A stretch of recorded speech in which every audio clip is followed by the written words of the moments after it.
Hola a todos, saludos cordiales, qué gusto que nos acompañen. Esto es Hacia dónde va Ecuador, una nueva entrega a través de las plataformas digitales de Primera Plana. Este domingo 11 de septiembre del año 2022, como siempre, su anfitrión, quien les habla, Fabricio Vela. Hoy quiero proponerles hacer un análisis, queridos internautas, sobre lo que nos deja la Asamblea Nacional, que mañana, lunes 12 de septiembre, comenzará su receso constitucional. Esa es una figura establecida en la Constitución de la República, que habla de 2 recesos al año de 15 días cada uno. La Asamblea se acogerá a este receso. Claro, en el imaginario de la gente hay una serie de cuestionamientos al rol de la Asamblea Nacional, más allá de la cantidad de leyes o la calidad de leyes, que lo vamos a analizar con nuestros invitados. Obviamente los temas de fiscalización que forman parte de las atribuciones de los legisladores. Hay en el medio una serie de temas para discutir. La compleja, conflictiva, tempestuosa, tormentosa relación de la Asamblea Nacional con el Poder Ejecutivo y el presidente Guillermo Lasso. El fantasma permanente de la denominada muerte cruzada, un fallido intento para destituir al presidente de la República en el contexto de las protestas de octubre pasado, la destitución de la presidenta de la Asamblea, Guadalupe Llori, la destitución de la segunda vicepresidenta de la Asamblea Nacional, Yesenia Guamaní, una reconfiguración de las fuerzas políticas. Todo eso lo vamos a analizar en el curso de la noche de este domingo, una vez más honrado por vuestra generosa sintonía y participación. Hoy vamos a conversar con la doctora Livia Rivas Ordóñez. Ella es abogada y doctora en jurisprudencia, máster en Derecho Constitucional. Fue secretaria y prosecretaria general de la Asamblea y fundadora y presidenta del Instituto Ecuatoriano de Estudios Legislativos. Marcelo Espinel, abogado y máster en Gobierno y Gestión Pública, obtuvo el Premio Nacional de Juventudes en la categoría de Liderazgo y Derechos Humanos, subdirector de la Fundación Ciudadanía y Desarrollo y cofundador y coordinador del Observatorio Legislativo. Y Mauro Andino Espinosa, máster en Derecho Parlamentario y Electoral, magíster en Gobernabilidad y Gerencia Política, especialista superior en Consultoría Política y Gestión de Gobierno y especialista superior en Derecho Constitucional. A los tres quiero agradecerles por la gentileza de destinar una hora de su tiempo en este domingo para conversar. Y con la venia de la dama, suelo darle primero la palabra a la dama, pero quisiera pedirle a Marcelo Espinel, que hace la evaluación del trabajo de la Asamblea, que partamos justamente de lo cualitativo, de lo cuantitativo, para luego ir aterrizando lo cualitativo. Marcelo, ¿qué balance ha logrado establecer el Observatorio Legislativo sobre el trabajo de la Asamblea en este año? Bienvenido, buenas noches. Muy buenas noches, Fabricio. Un cordial saludo también a Livia y a Mauro. Muchísimas gracias por la invitación. Bueno, cuantitativamente podemos hablar que la Asamblea Nacional no tiene números negativos, ¿no? Creo yo que es importante destacar que la Asamblea Nacional lleva una aprobación de 19 proyectos de ley en lo que va del periodo legislativo. Se han presentado ya un total de 283 proyectos dentro de este periodo, así como también, y este dato creo que es controversial, hay 61 proyectos de ley que ya cuentan con un informe para segundo debate, es decir, que la Asamblea Nacional, si así lo quisiera, podría empezar un proceso de aprobación de leyes que se han venido discutiendo no solo en este periodo, sino también en periodos anteriores. Es decir, el trabajo ha sido intenso. En lo que lleva al respecto del cumplimiento de la agenda legislativa, la agenda de Guadalupe Llori, en ese entonces, cuando fue presidenta de la Asamblea Nacional, se llegó a cumplir en un 60%. Considerando que esta agenda pues no solo se enfocaba en la aprobación de leyes en el Pleno de la Asamblea Nacional, sino también en elaboración de informes y aprobación de informes por parte de las comisiones legislativas. En los ámbitos de fiscalización es interesante ver que a pesar de que se han presentado 17 pedidos de juicio político, solo 3 de ellos han culminado en censura y destitución. Y otro dato interesante, Fabricio, es que estos 17, solo 4 fueron en contra de la función ejecutiva. Entonces, al parecer, hay un interés por parte de la Asamblea Nacional de fiscalizar, presionar, si lo podemos utilizar como un término, a otras funciones del Estado que se han encontrado en controversia, ¿no? Como el Consejo de la Judicatura, el Consejo de Participación Ciudadana y Control Social, así como también el Consejo Nacional Electoral. Eso en aspectos cuantitativos, ya no cualitativo, conversaremos después, mi estimado Fabricio. Correcto. Con base en esta reflexión que acaba de hacer Marcelo Espinel, ¿cuál es el balance que le da Livia Rivas Ordóñez a esta parte del trabajo parlamentario? Bienvenida, buenas noches. Buenas noches, estimado Fabricio. Un cordial saludo para ustedes. Gracias por la invitación. Y un cordial saludo para Marcelo y para Mauro. Un gusto compartir con ellos este espacio de análisis sobre la Asamblea Nacional y a quienes están conectados también a esta hora de la noche.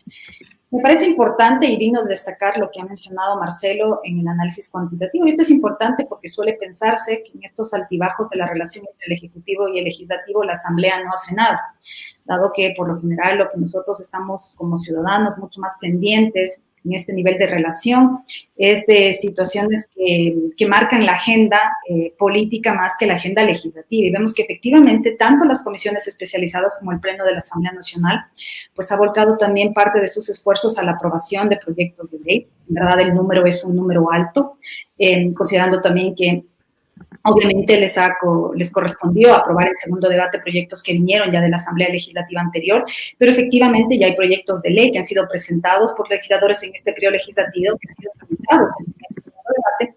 Y fruto de eso vemos también como a veces suele pensarse que en esta relación con el Ejecutivo pues no pasa nada en el ámbito legislativo. No sería posible llegar a esta cifra que ha citado Marcelo si efectivamente con la relación con el Ejecutivo, que es el que constitucionalmente tiene la obligación jurídica de sancionar o vetar los proyectos de ley, pues no se hiciera. Recordarán ustedes que hubo una época en que el Ejecutivo decía que va a empezar a gobernar de espaldas al Legislativo, algo que resulta prácticamente imposible desde el ámbito constitucional, dado que los dos son parte del proceso de formación. Entonces, un poco en el tema cualitativo, nada más en esta primera intervención, señalar que a veces la percepción ciudadana pues es un poco injusta respecto de lo que efectivamente consiste la labor legislativa, que está enfocada específicamente pues en aprobar estos proyectos de ley. De ahí que el contenido de los mismos estén en sintonía con los ciudadanos y con lo que realmente aspiramos todos y cada uno de nosotros, pues definitivamente esa es otra cosa. Claro, pero me parece a mí que esas cifras, doctora, contribuyen a desmitificar lo que bien anota usted y también lo dijo Marcelo, el trabajo legislativo sobre la base de la cantidad de leyes. O sea, la Asamblea sí trabaja. ¿Opina lo mismo Mauro Andino? Bienvenido, buenas noches, doctor. Fabricio, muy buenas noches, gracias por la invitación, qué gusto poder compartir con usted, con Livia, con Marcelo y por supuesto con toda su audiencia. Yo creo que es importante partir de un aspecto fundamental. El órgano llamado Asamblea Nacional tiene una naturaleza estrictamente política y al ser un órgano colegiado donde confluyen las diversas fuerzas políticas del país, partidos y movimientos, que al menos desde un punto de vista teórico, conceptual, luego en la práctica que lo hagan o no es otra cuestión, pero que al menos desde un punto de vista teórico encarnan y representan la multiplicidad de intereses y de posiciones ideológicas de la sociedad que se representan en ese parlamento. Eso hace que indiscutiblemente sea un órgano que históricamente, no solo aquí en el país, sino en el mundo entero, no tenga mayor valoración, no tenga calificación positiva, porque además la Asamblea y el Parlamento es visto como un escenario de constante conflictividad, donde existe, digamos, una disputa ideológica, porque además la construcción de las leyes no obedece, pues como a veces se piensa desde una perspectiva estrictamente liberal, a cuestiones técnicas. Y si bien la técnica jurídica influye muchísimo, detrás de eso existe una perspectiva ideológica. Hay organizaciones, hay proyectos partidistas que tratan de impulsar y de posicionar cada una de sus visiones. Esto, ante los ojos de la opinión pública, evidentemente desgasta al Parlamento, porque al contrario de otras instancias, de otros poderes públicos, de otros niveles de gobierno, llámense municipios, prefecturas, del propio Estado central, a través de los distintos ministerios, la Asamblea no hace obra pública. Entonces, estas cuestiones de las leyes o de la fiscalización y del control de la acción de gobierno son cuestiones básicamente intangibles para la gente, que no las perciben, que no las palpan en la realidad, más allá de la suprema importancia que por supuesto tienen las leyes que se aprueban en la Asamblea, porque una ley bien puede mejorar nuestras condiciones de vida, bien puede terminar de arruinarnos, y eso solo por mencionar en temas económicos o tributarios, para citar un caso. Entonces, las leyes generalmente no son bien valoradas por la opinión pública porque no representan estas cuestiones tangibles. Ahora, dicho esto, me parece que es importante en la actual legislatura partir del diagnóstico tomando en consideración algunos antecedentes. Si bien Marcelo ha aportado con datos muy valiosos y que coincido y digamos, no voy a entrar a cuestionar eso, él es el especialista en esto, en recabar información, tiene información muy valiosa ahí. Yo creo que más allá de lo cuantitativo, creo que los antecedentes de cómo se instaló esta asamblea terminó por pasarle factura. Y para tener un diagnóstico político debemos partir de algunas cuestiones fundamentales. Esta asamblea llegó profundamente fragmentada, ninguna organización política tuvo mayoría absoluta y el partido oficialista, creo, llegó absolutamente debilitado. Un presidente con 12 legisladores. De hecho, no eran bancada, porque para ser bancada tenían que tener menos 14. No eran ni siquiera bancada, Fabricio, 12 asambleístas y tuvieron que aliarse con independientes para formar el BAN. Esta fragmentación política y teniendo por encima de ellos a UNES, a Pachacutic, a Izquierda Democrática y al Partido Social Cristiano, planteó un punto de partida que fue ineludible para el Ejecutivo y es que era un presidente débil. Y ahí me parece, cierro con esta idea preliminar, se comete el primer gran error del Ejecutivo en esta relación con el Legislativo. Creo que pecó de vanidad, creo que se actuó incluso con cierta dosis de soberbia cuando se rompe el acuerdo preliminar con su aliado natural, que era el Partido Social Cristiano, se cae este acuerdo inicial también con UNES por la designación de las autoridades internas y creo que ahí es el principio de esta relación tumultuosa, conflictiva con el legislativo, porque el presidente de la República y el Ejecutivo nunca entendieron, y para utilizar una frase muy coloquial, que uno en política tiene que estirar las piernas hasta donde le cubran las sábanas. Uno no puede estirar más allá de eso. Y tenían solo 12 legisladores y quisieron imponer una agenda legislativa sin tener el músculo político suficiente. Y eso me permite preguntarle en cambio a Marcelo Espinel para ir hacia atrás, para transportarnos en la máquina del tiempo a ese 14 y luego 15 de mayo del año 2021. 14 de mayo que se instala la Asamblea Nacional, pero no se logra elegir autoridades legislativas, eso fue un viernes, y prorrogaron al sábado 15 la elección de Guadalupe Llori, que terminó siendo la sorpresa. Creo que no estaba en el radar de nadie la elección de Guadalupe Llori. Pero lo que decía Mauro Andino, le pregunto a Marcelo Espinel. El gobierno comete un error, el oficialismo comete un error al sustentar este acuerdo político con sectores con los cuales ideológicamente no comulga, más allá de lo político, pero ideológico, y tal vez por eso este acuerdo fue elección de Llori, integración de comisiones y pare de contar. Marcelo. Sí, sin duda que sí. Yo creo que el mayor aspecto, como bien lo menciona Mauro, es la discrepancia ideológica que existe entre la Asamblea Nacional y el Ejecutivo. Y eso era lo que se veía venir. Más de 100 legisladores identificados con la centroizquierda o la izquierda frente a un gobierno de centro-derecha y en ciertos aspectos de una derecha un poco más extrema. Y eso es algo que era difícil de subsanar si es que de parte y parte no se deponían actitudes con búsqueda de una agenda país. Y esta agenda país desafortunadamente no se construyó.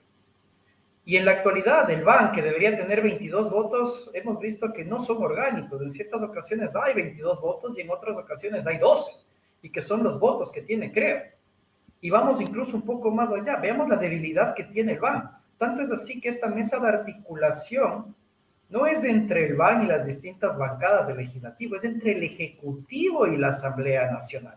Entonces, el BAN no es un actor relevante dentro del debate legislativo y eso sin duda que pone mucho más difícil la relación que puede existir. Y a la larga, ¿qué es lo que hemos visto durante este periodo de gestión, Fabricio? Es que la Asamblea Nacional, haciendo uso de sus atribuciones, así como también utilizando la conformación política que tiene actualmente, pues no ha dado paso a ninguno de los proyectos de ley presentados por el Ejecutivo. Gran parte de ellos pasan por el Ministerio de la Ley, otros simplemente no tienen trámite y el presidente de la República, de igual manera, haciendo uso de atribuciones, ha vetado totalmente un total de 4 normativas. Entonces, o sea, nos referimos, por ejemplo, de aquellos, perdón Marcelo, de aquellos que envía el Ejecutivo, la Asamblea le negó la ley de inversiones y le negó el proyecto de ley de libre expresión y comunicación. La reforma tributaria, en cambio, no le negó, pero tampoco la aprobó y entró en vigencia por el Ministerio de la Ley. A eso nos referimos.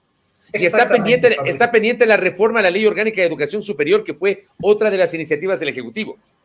Exactamente, entonces estamos viendo que las dinámicas del Ejecutivo y Legislativo son distintas, pero ojo, esto tampoco yo creo que tenemos que catalogarlo como negativo per se, porque recordemos que en años pasados, en cambio, ¿qué es lo que se decía? que los proyectos de ley no son debatidos y que únicamente son aprobados por una amplia mayoría de los 105, de los 137 legisladores con los que contaba Alianza País en su momento. El punto que yo creo que no hemos logrado encontrar es este punto medio, Fabricio, en el cual realmente exista una agenda legislativa que tenga una visión de país en las cuales se puedan deponer ciertas actitudes y que se den negociaciones sobre la mesa respecto de, ok, ¿cómo nosotros llegamos a un consenso en temas de economía, en temas de oportunidades laborales, en temas de salud, educación, etcétera, etcétera? Eso es algo que no se ha visto durante este año y creo yo, desafortunadamente, difícilmente lo veremos. ¿Qué opina Livia Rivas sobre este mismo fenómeno de arranque de la Asamblea, que fue este acuerdo político? Bueno, yo creo que es importante destacar que tampoco es que el presidente de la República en el transcurso de este año, un poco más, pues ha remitido una vasta cantidad de proyectos. Ha remitido exclusivamente 5. El primero, cuando el primer proyecto calificado de urgencia en materia económica, que obviamente no es que la Asamblea, porque no quería, no le calificó, sino porque no cumplía con los requisitos establecidos en la Constitución, pues empezando por el requisito de unidad de materia. Y recordarán ustedes que ahí fue donde se empezaron ya las alertas en el tema de la muerte cruzada, porque el Consejo de Administración Legislativa, pues obviamente no iba a calificar el proyecto de ley. Y no le quedó más al Ejecutivo, ante la no calificación, que remitir un nuevo proyecto cumpliendo ya pues los requisitos establecidos en la Constitución. Y efectivamente ese proyecto, porque hay que considerar también algo que es sumamente importante y que a veces es difícil tratar de explicar a la ciudadanía. La Asamblea no está en obligación jurídica de aceptar absolutamente todo lo que le mande el Ejecutivo. Es decir, el Ejecutivo le manda determinado texto, pero en este espacio de liberación democrática los legisladores tienen todo el derecho, y lo hacen en representación de todos nosotros, de modificar los textos. No tienen por qué aceptar 100% de lo que remite el Ejecutivo. Obviamente en el debate, inclusive con la participación de cada uno de nosotros, que podemos ser invitados a las comisiones, o podemos mandar observaciones o participar ante el Pleno, vamos a solicitar modificaciones al texto remitido por el Ejecutivo. Entonces, en primer lugar, hay que partir de este supuesto. No es que la Asamblea está obligada, jurídicamente hablando, a aceptar el 100% de los textos remitidos por el Ejecutivo, que es lo que sí pasa cuando los proyectos de ley calificados de urgencia en materia económica entran por el Ministerio de la Ley. Entonces, como fue en el caso que también nosotros ya conocemos. Y obviamente cuando ante el segundo proyecto de ley, pues obviamente no obtuvo los votos, sino como consecuencia de eso el archivo, pues empezaron nuevamente las discrepancias y una nueva amenaza de muerte cruzada. Entonces, es una espada de Damocles la que ha tenido la Asamblea Nacional durante el ejercicio del procedimiento legislativo, si se podría decir. De ahí los otros proyectos de ley, pues hay este proyecto de ley de educación superior que está ya tramitado el primer debate, se está elaborando el informe de segundo debate, llegará en su momento al Pleno, habrá que someterlo a votación. Habrá que ver cuál es el contenido que ha sido modificado al interior de la comisión. Está también este proyecto de ley que busca en materia de seguridad integral, que ya pasó también el primer debate en la comisión y que tiene que ser debatido ante el Pleno de la Asamblea Nacional. Y, por ejemplo, eso es algo importante de considerar.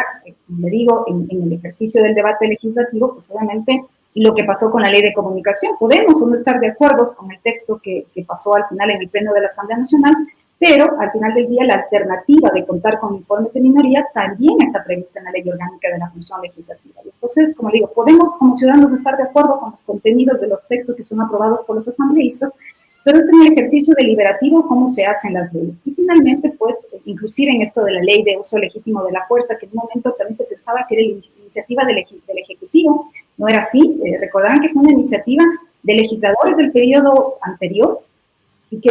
Había cuatro proyectos previos en la Comisión de Seguridad que luego fueron unificados con base en el proyecto del Ejecutivo, que envió después el Ejecutivo.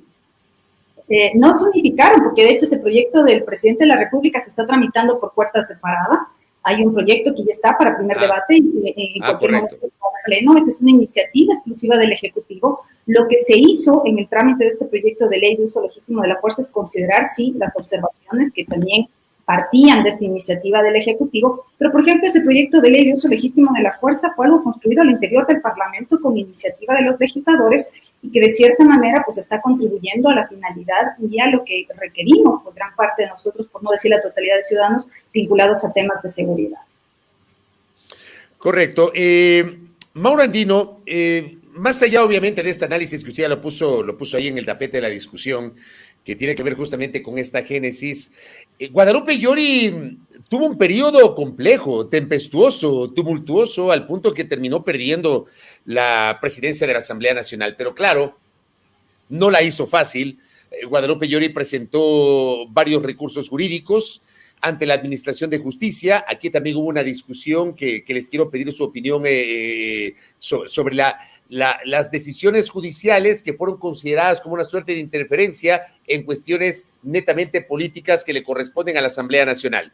Pero la figura de Guadalupe Llori, Mauro, ¿encarna lo más controversial de este periodo antes del receso constitucional?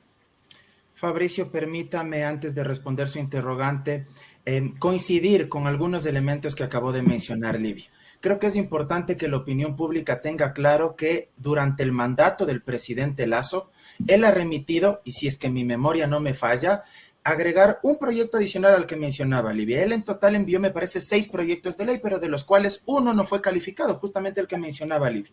Y de ahí exactamente solo se han tramitado 5 proyectos de ley. Y de los 5, el único que le ha sido negado y archivado totalmente es el proyecto de ley de inversiones. El resto de proyectos de ley o se han unificado, o se han aprobado, o están en trámite, o se publicaron en el registro oficial por el Ministerio de la Ley por la malhadada abstención de la moción de la negativa y archivo en la ley de reforma tributaria, donde UNES se abstuvo de votar por la negativa y el archivo, cosa que sí se lo hizo después con el proyecto de ley de inversiones, y ahí sí ese proyecto es el único que ha sido rechazado en la práctica. Y creo que en términos democráticos, Livia ya lo ha explicado absolutamente bien en términos institucionales, desde una perspectiva democrática es absolutamente legítimo que la Asamblea y el Parlamento le diga al presidente de la República, hey, estamos de acuerdo con algunas cosas que usted ha planteado, pero no con todo. Y como también tienen origen y tienen legitimidad democrática en las urnas, los legisladores, pues vamos a incorporar también cuestiones que ellos han planteado en otros proyectos, y al final del día ese es el producto final, y usted como colegislador, de hecho ya tenemos un sistema hiperpresidencialista, si usted veta, presidente, nos obliga a nosotros a buscar 92 votos para ratificarnos en el texto inicial, lo cual ya de por sí le da una herramienta poderosa al Ejecutivo. Peor todavía si es que lo veta totalmente y les obliga a que lo traten un año después. Entonces, creo que hay que desmitificar este discurso y es importante dejarlo en claro porque desde el Ejecutivo se ha posicionado este encuadre mediático de que supuestamente la Asamblea le bloquea todo y que por causa de este bloqueo tenemos problemas de inseguridad, tenemos problemas de desempleo, cuando eso pasa por falta de política pública y no por falta de normativa. Dicho esto, en el caso puntual de la señora Llori, creo que es evidente que la primera gran irresponsabilidad que comete una persona, por no ser más fuerte en el uso de mis términos, es asumir un cargo para el cual uno no está preparado. Y creo que la señora nunca estuvo preparada para ser presidenta de la Asamblea. Y bueno, no será el primer caso ni el único caso. Yo me acuerdo, por ejemplo, que en el año 2000, creo que ustedes eran muy jóvenes, pero en el año 2000 claro, el caso de Hugo Quevedo Montero, que yo lo cubrí, yo trabajaba ya trabajaba en TC. Yo cubrí el caso de Hugo Quevedo Montero, que no estuvo preparado y que fue un desastre. Creo que fueron como 9 o 10 meses de conducción legislativa, fueron desastrosos al punto que el hombre tuvo que renunciar. Así que no es el único caso. El de Averroes Bucarán también. De los Ríos, Partido Social Cristiano, y si mi memoria no me falla, creo que tuvo un final bastante trágico. No, fue del Oro, asambleísta del Oro. Bueno. Diputado del Oro, sí. Y lo que le iba a decir, Fabricio, justamente es esto. Creo que la designación de Guadalupe Llori es el fiel reflejo de la tragedia del sistema de partidos políticos en nuestro país. ¿Y por qué hablo de tragedia? Porque muchos de los que están sentados ahí en esas bancas nunca se imaginaron ni siquiera ganar una curul. Peor llegar a ser presidenta o vicepresidenta de la Asamblea. Podemos topar el tema igual de la señora Bella Jiménez, que fue designada vicepresidenta de la Asamblea, ganó una banca por Izquierda Democrática, pero les aseguro, sin temor a equivocarme, que la señora primero no se debe haber imaginado ganar un escaño por Guayas, por Izquierda Democrática, y segundo, nunca se debe haber imaginado llegar a ser vicepresidenta de la Asamblea. Y desde un inicio esa conformación del CAL trajo muchos problemas, porque conducir un parlamento atomizado, fragmentado, donde otro componente no ha logrado ser digamos, disuadido de la práctica política, y me refiero a la polarización. Cuando usted tiene bancas y actores políticos absolutamente polarizados, ¿sí? Que no logramos salir desde estas perspectivas de anticorreísmo versus correísmo y viceversa, evidentemente usted necesita mayores capacidades para conciliar, para procesar los conflictos. Y luego, claro, la señora Yori se aferró al cargo, manipuló, pervirtió, desnaturalizó las garantías jurisdiccionales. Yo sí creo que existió interferencia del Ejecutivo. Hay un audio que hasta el día de hoy no se aclara del vocal del Consejo de la Judicatura, del vocal Morillo, no del presidente encargado Fausto Murillo, sino del otro vocal Morillo, donde le pide al juez de la Corte Provincial de Pichincha que resuelva la causa, la apelación a favor de la señora Yori, porque el presidente de la República le pidió que haga eso. Y hasta el día de hoy el presidente Lasso no le ha presentado una denuncia en fiscalía al vocal Morillo por este hecho. Apenas sacaron un comunicado. Entonces, creo que el papel de Guadalupe Llori abonó al descrédito y a la deslegitimación de la Asamblea Nacional, sin perjuicio de lo siguiente. Cierro con esto, y algún rato lo conversamos con usted también, Fabricio. El día en que a ella se le destituyó, en estricto derecho, tampoco era lo correcto. Incorporar en una sesión que se reinstalaba, porque ya había iniciado esa sesión, incorporar un nuevo punto del orden del día, en una sesión que se reinstalaba. En estricto derecho, claro, eso tampoco permitía la ley orgánica de la función legislativa, pero fue causa de toda esta manipulación e interferencia judicial en un órgano democrático como es el Parlamento.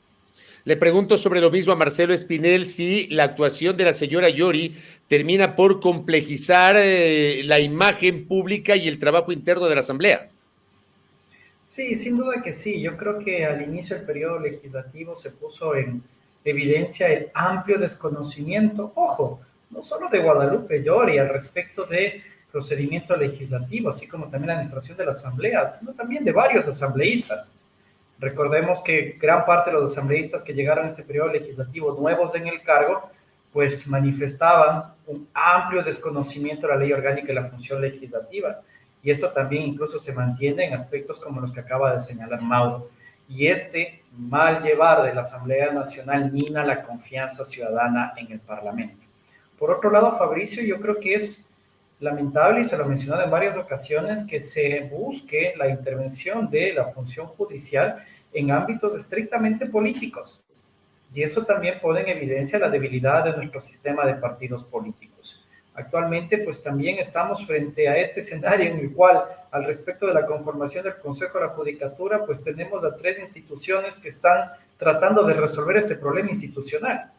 El día de ayer nomás se llevó a cabo la audiencia en la Corte Constitucional, la Asamblea Nacional pendiente aún de una posible reconsideración del enjuiciamiento político, y así como también el Consejo de Participación Ciudadana con la terna para designar al titular del Consejo de la Judicatura. Yo creo que es claro que estamos frente a una situación en la cual todas las instituciones se encuentran deslegitimadas. La Asamblea Nacional no es de excepción, y quienes lo han integrado en la actualidad han abonado a que esta desconfianza cada vez aumente. Creo que también es necesario decir lo que decía Mauro en un inicio, que también creo que puede ser una suerte de aliciente, digo una suerte de manera enfática. No hay un parlamento en el mundo que goce de amplia confianza por parte de la ciudadanía. Pero en el caso ecuatoriano creo que se están esmerando, en lugar de recuperar la confianza, en cada vez irla destruyendo. Pero Marcelo, allí yo pregunto, ¿la salida de la señora Yori terminó siendo la cura para la enfermedad o el remedio terminó siendo peor que la enfermedad? Yo no sé si peor, pero sí me atrevo a decir que no mejor, Fabricio. ¿Y a qué me refiero? Hasta el día de hoy no podemos conocer cuál es la agenda legislativa presentada, en este caso por Virgilio Saquicela, incumpliendo de esta manera con el reglamento del Parlamento abierto.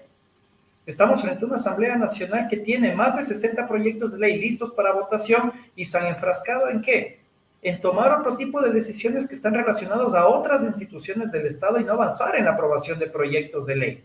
Entonces, es claro que el manejo de la Asamblea Nacional por parte de Virgilio Saquicela no creo yo que haya sido el adecuado. No busca conectar nuevamente con las necesidades ciudadanas, y eso simplemente hace que su credibilidad siga bajando aún más todavía. No se ha visto un cambio de 180 grados al respecto de la administración de la Asamblea Nacional, comprendiendo, por supuesto, las complejidades políticas que tiene esta institución.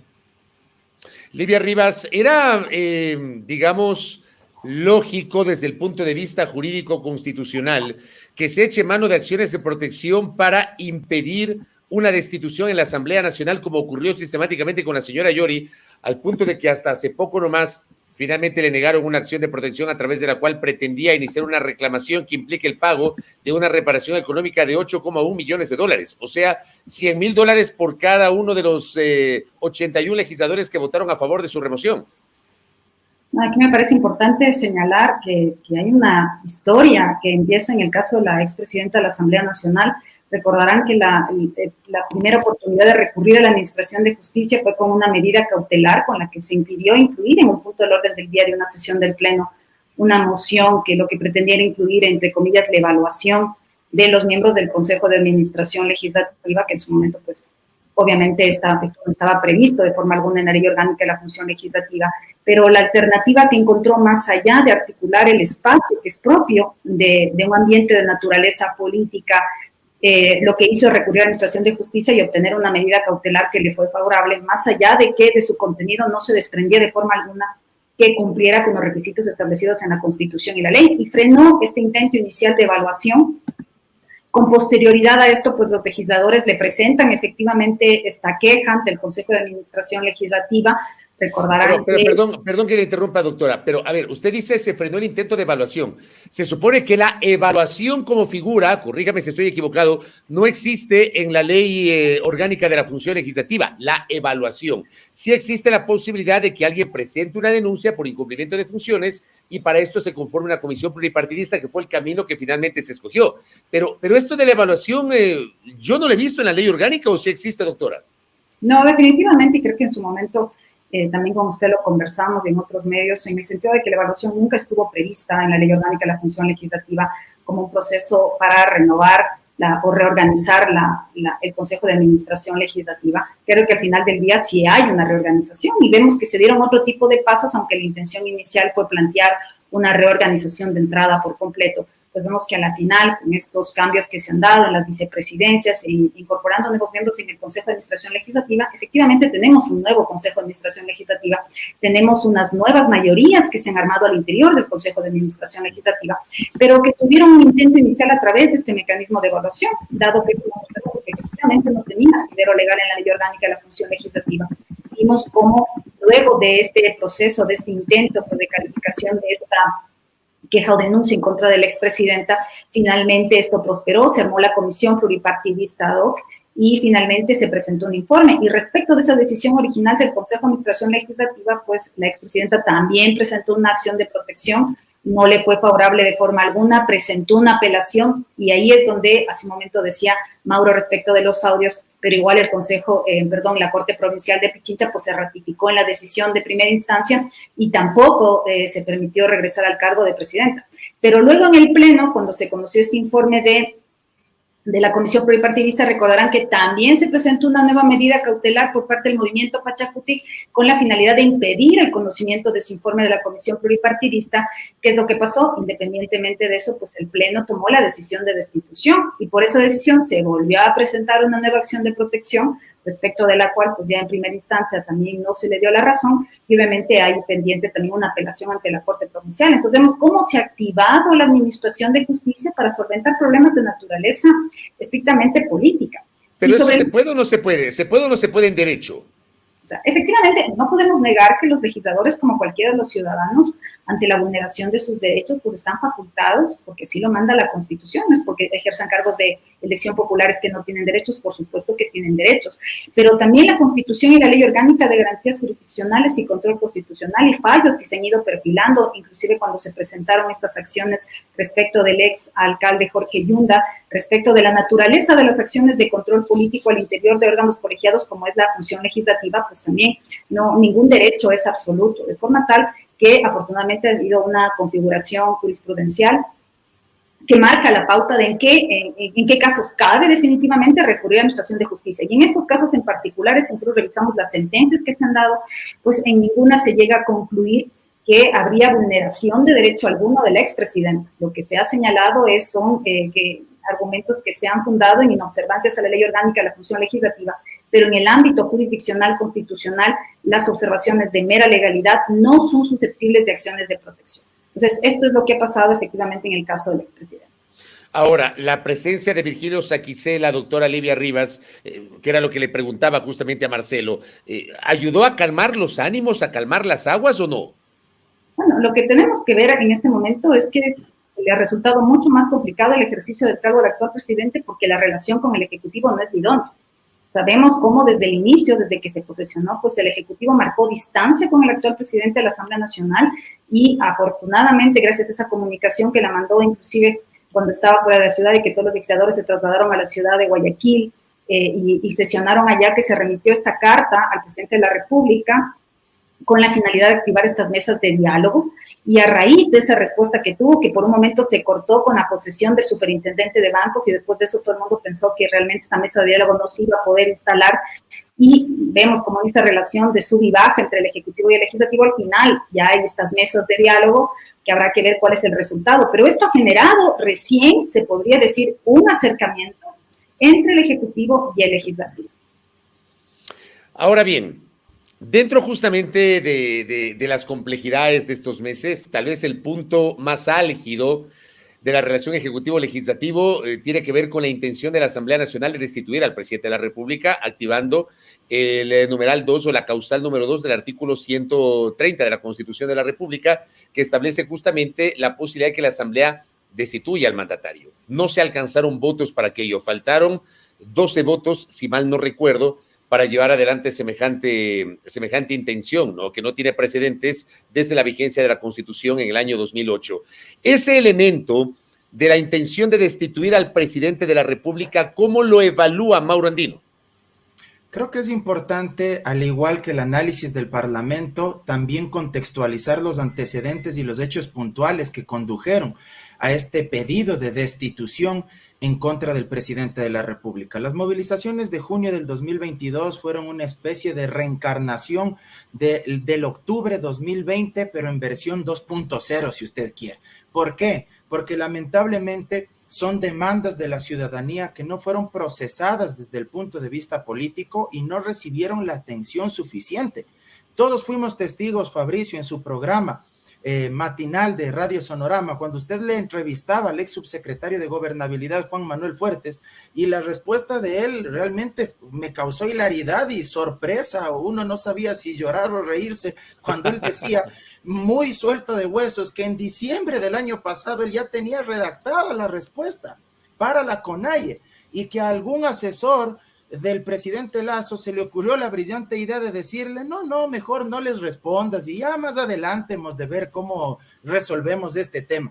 Usted ahí evidencia de cuerpo entero la falta de capacidad política por un lado, pero también el desdén de otra parte. Es decir, cuando se subestiman las demandas de la ciudadanía, esto desemboca en conflictos de alta intensidad, no solo en Ecuador, no solo en la región, sino en el mundo entero. La democracia representativa está en vilo desde hace varias décadas atrás, porque lamentablemente las instituciones políticas y la clase gobernante no ha logrado mejorar las condiciones de vida de las grandes mayorías. Esto abocó a una decisión en el Parlamento que sin duda también tuvo tintes políticos. Todo lo que se hace en la Asamblea tiene un trasfondo político y eso no lo podemos negar. Y hubo sectores, por ejemplo, de UNES principalmente, que me parece que quisieron encarnar este rechazo de la ciudadanía al presidente Lasso a través de ¿qué? A través de la propuesta de la solicitud de destitución. En un inicio, debo ser honesto, a mí me pareció una jugada bastante arriesgada, porque consiga pues los 92 votos y aunque no lo consiguieron, cerca estuvieron de llegar a ese umbral y yo creo que consiguieron más votos de los que muchos pensábamos que iban a alcanzar. Rebasaron el umbral de los 80, creo que 81, si mi memoria no me falla. Entonces, creo que desde el punto de vista político fue un golpe duro para el Ejecutivo porque dejaron en claro que no es que le estaban negando un proyecto de ley o le estaban archivando, no es que le estaban haciendo observaciones a una proforma presupuestaria, le estaban diciendo más de 80 voluntades, oiga, no queremos que usted siga siendo el presidente de la República, queremos que usted se vaya. Y ese mensaje me parece que en términos políticos es profundamente tenso, fuerte y por supuesto congestiona aún mucho más la relación ejecutivo-legislativo. Luego uno puede hacer lecturas igual de los otros bloques parlamentarios. Los socialcristianos que se han vuelto en opositores del gobierno del presidente Lasso, me parece que hicieron una lectura también en términos electorales.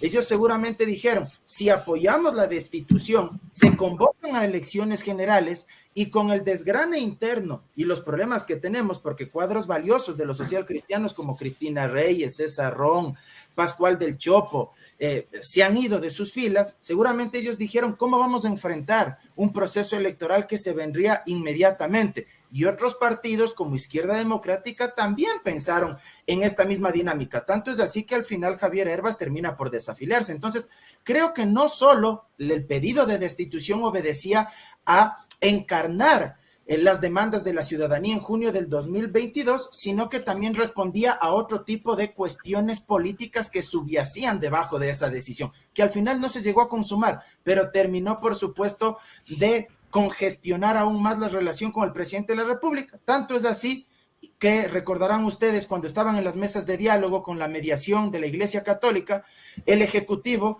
dijo que ya carecía de imparcialidad Virgilio Saquiceli, que no podía estar en esas mesas. Porque votó a favor, pues claro, votó a favor de la destitución. Lo cual a mí también me parecía un despropósito, porque ¿qué habría pasado si es que votaba en contra? Entonces Leonidas Diz habría salido y habría dicho, él ya no puede intermediar porque votó a favor del presidente Lasso. No, pues el rol de un legislador es o votar a favor, votar en contra o abstenerse, ¿verdad? Entonces tampoco se le podía juzgar por eso. Pero esto, reitero, puso en un escenario mucho más complejo esa relación ejecutivo-legislativo, y yo creo, y aquí un poco tal vez para meter algo de polémica, yo soy de los que pienso que sí se puede volver a activar el tema de la destitución. Yo creo que la posibilidad no se agota con este mero intento, y ahí hay un vacío en la Constitución que algún rato tendrá que ser interpretado por la Corte Constitucional, y habrá que recurrir también a las actas constituyentes para revisar el espíritu de aquellos que redactaron la Constitución de Montecristi y saber si este cartucho, si esta bala, por llamarlo de alguna manera, que tiene el Parlamento, se agota con el mero intento o se agota cuando ya se consuma, es decir, cuando se destituye al presidente de la República. Esa bala que cita Mauro Andino, Marcelo, termina siendo el hecho más emblemático de estos meses entre la Asamblea y el Ejecutivo. Yo creo que es la muestra de el aumento constante de rechazo desde la Asamblea Nacional hacia el Ejecutivo en materia de votos, ¿no? En materia del número de legisladores. Y justo estaba viendo nuestros datos. Desde la conformación inicial de la Asamblea Nacional hasta la actualidad, se han dado un total de 23 cambios dentro de las organizaciones políticas. Quienes han sufrido una mayor cantidad de cambios es la Izquierda Democrática y Pachacuti, con 6 cambios cada una de estas organizaciones. Y ojo, que se viene la renuncia de al menos 9 legisladores que van a optar por las seccionales. Y pues habrá que ser un poco cuidadoso en el análisis respecto de si los suplentes van a mantener o no pues la misma línea política que sus predecesores.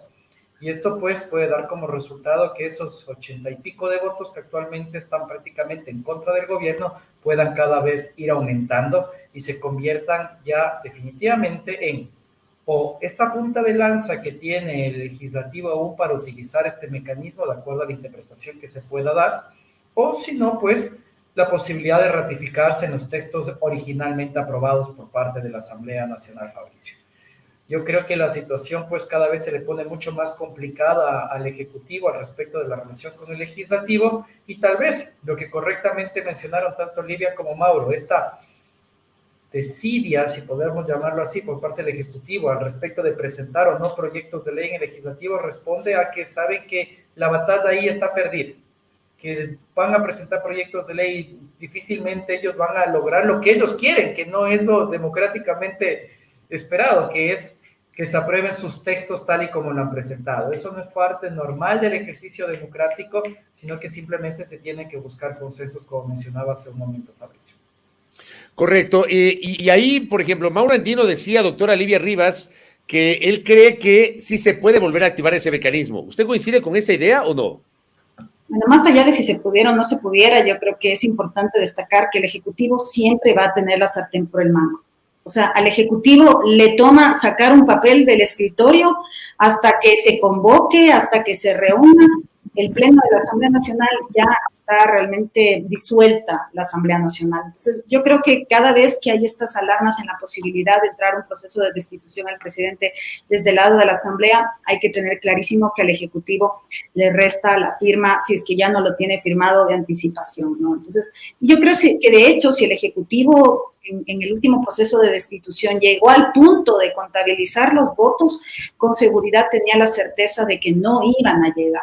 Porque si hubiera tenido el convencimiento de que era imposible conseguir frenar este proceso, con seguridad antes de que se instale ya hubiera sacado el decreto, más allá de si tenía en ese momento, pese a la conflictividad social, aceptación ciudadana o no.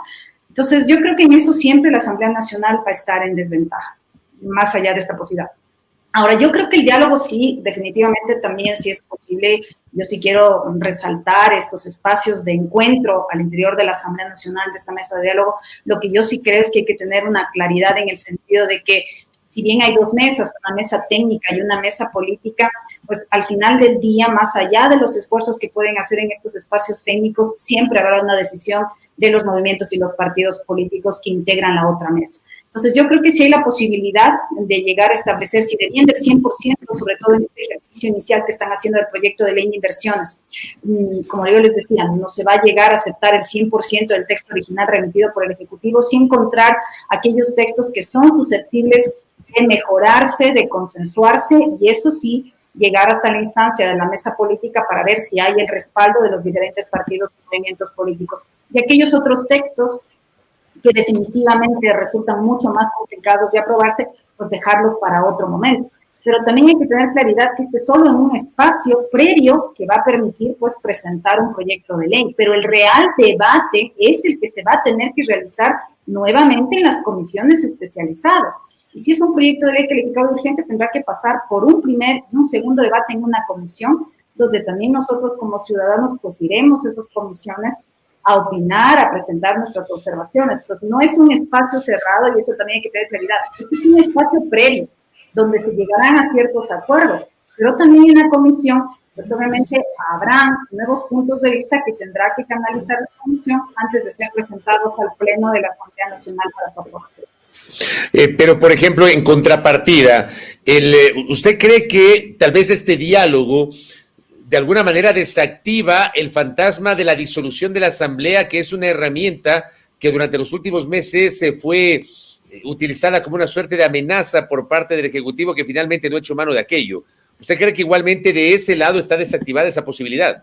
No está desactivada. Hay ningún mecanismo que tenga en mente la posibilidad de prescindir de esta asamblea se desactiva. Solo recuerden qué pasó cuando se realizó la posesión del superintendente de bancos, que es lo que primero empezó a sonar en la opinión pública. No sonó el hecho de la muerte cruzada, lo que sonó es, se ha incumplido una decisión judicial, hay que proceder con la destitución de todos los asambleístas que estuvieron presentes y aprobaron la resolución de posesión del superintendente.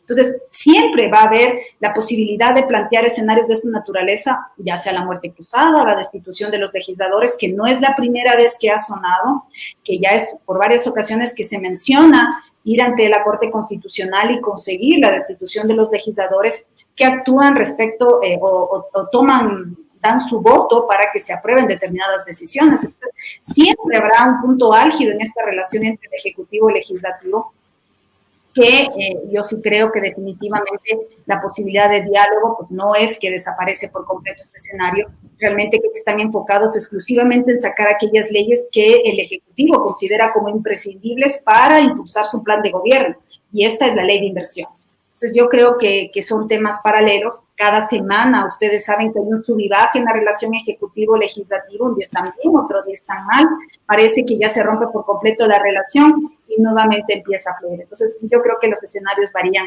permanentemente, pero no está alejada de forma alguna la posibilidad de activarse muerte cruzada.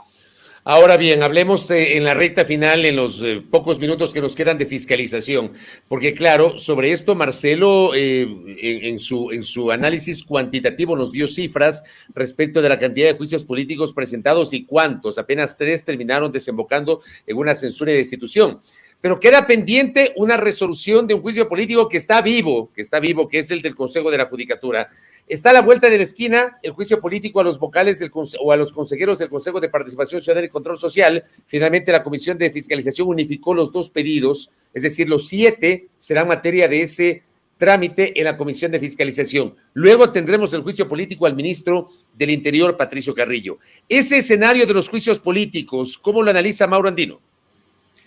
Mire, Fabricio, yo creo que por parte de la legislatura, si bien tiene la competencia constitucional para fiscalizar, para controlar la acción de gobierno, me parece que no interpretan y no conectan adecuadamente con las necesidades cotidianas de la gente. El juicio político al Consejo de la Judicatura me parece pertinente, además que la causal existía y de sobra, porque aquí no se trata de que existen inconstitucionalidades chiquitas, medianas y grandes, y como solo fue una inconstitucionalidad por haberse adelantado en el tiempo de la evaluación, entonces es una inconstitucionalidad que no debe ser juzgada políticamente. No. Todas las inconstitucionalidades declaradas así por el máximo órgano de control e interpretación constitucional, que es la Corte Constitucional, pervierten, desnaturalizan, atacan, vulneran la Carta Fundamental. Y esa era la prueba más fehaciente para que sean censurados y destituidos. Pero en cambio hay otros casos donde me parece que lo único que aspiran las distintas fuerzas políticas, y ahí sí digo todas las fuerzas políticas, es únicamente disputarse el poder o el control de determinadas entidades, dejando de lado procesos de fiscalización que bien podrían encarnar las necesidades más sentidas de la gente. Mire, Fabricio, lo que se ha divulgado estos días, 82 niños mueren por falta de atención médica para poder acceder a los tratamientos oncológicos producto del cáncer. 100 de personas fallecen por el abandono del Estado y del Ministerio de Salud Pública por problemas renales. ¿Qué tal si los asambleístas, en vez de disputarse el control del Consejo de Participación Ciudadana, por ejemplo, o en su momento juicios políticos al procurador por el caso Perenco, que no digo que no sea importante, pero ojo, si usted le pregunta al señor de a pie, al estudiante universitario, al chofer profesional, al peluquero, al profesional de clase media, si conoce de eso, si le importa, le va a decir, no sé ni qué es eso de Perenco. Oiga, enjuicie políticamente al ministro o ministra de Salud por la falta de medicinas, enjuicie políticamente al exministro de Economía y Finanzas por tener únicamente las reservas internacionales acumuladas por más de 9,000 millones de dólares y tener desatendido el sector social acá en el país, enjuicie políticamente al Ministerio del Interior por la inseguridad ciudadana. Ya lo han hecho, ya han presentado, pero luego de ver tantas muertes, una ola de inseguridad despiadada, enjuicien políticamente a quienes están al frente del Ministerio de Educación. Ahora que el Expreso difundió, igual que se están pidiendo contribuciones voluntarias, entre comillas, a los propios padres de familia para financiar las obras de infraestructura que no cumple el Estado central en escuelas y colegios públicos.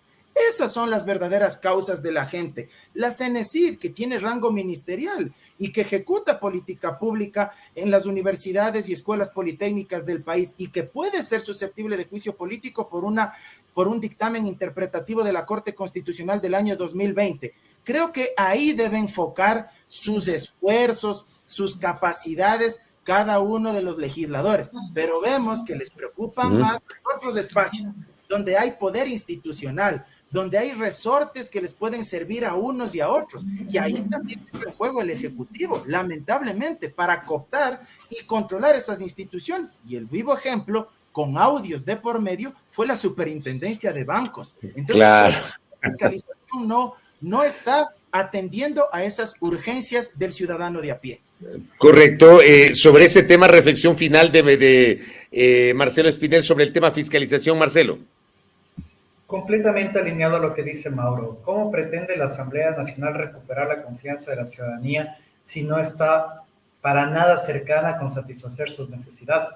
La fiscalización lo que debe buscar es que los asambleístas persigan el buen uso de los recursos públicos y el cumplimiento de las funciones y atribuciones que establece la Constitución para las otras autoridades del Estado.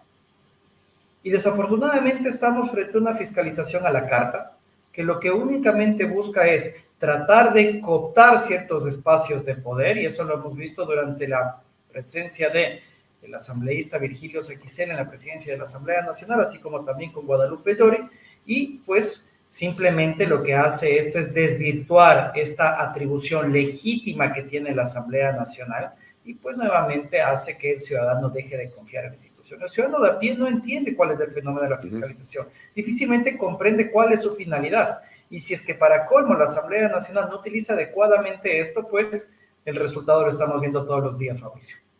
¿Coincide con eso, Olivia Rivas?